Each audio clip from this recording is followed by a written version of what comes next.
একটি খামারে কেমন করে খাওয়া দেওয়া উচিত। দেখুন, এখানে এই খামারি ভাই করেছে কি, যত ফিমেলগুলো এক জায়গায় রয়েছে খাওয়া দিয়েছে, এবং যেখানে শুধু বাচ্চাগুলো রয়েছে সেখানে আলাদা করে খেতে দিয়েছে। কারণ বাচ্চা আর বড় যদি এক জায়গায় খায় তাহলে কিন্তু বাচ্চাগুলো খেতে পাবে না।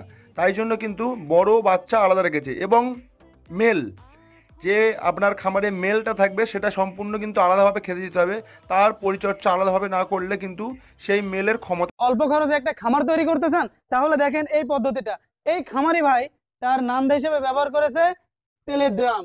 এবং এখানে দেখেন অনেকগুলো গরু কিন্তু আছে, তারা পানির এবং খাবারের জন্য এই নান্দার ড্রামকে বেছে নিয়েছে, এবং এটি কিন্তু খুবই অল্প খরচের ভিতরে তারা করে ফেলে। খুব সুন্দর সুন্দর ছাগল কিন্তু ইউটিউবের মাধ্যমে দেখাবে। তারপরে কিন্তু যখন আপনি ছাগলটা কিনতে যাবেন, আপনাকে ক্রস বিট বা মিক্স বিট ঢুকিয়ে আপনার ফার্ম থেকে শেষ হয়ে যাবে।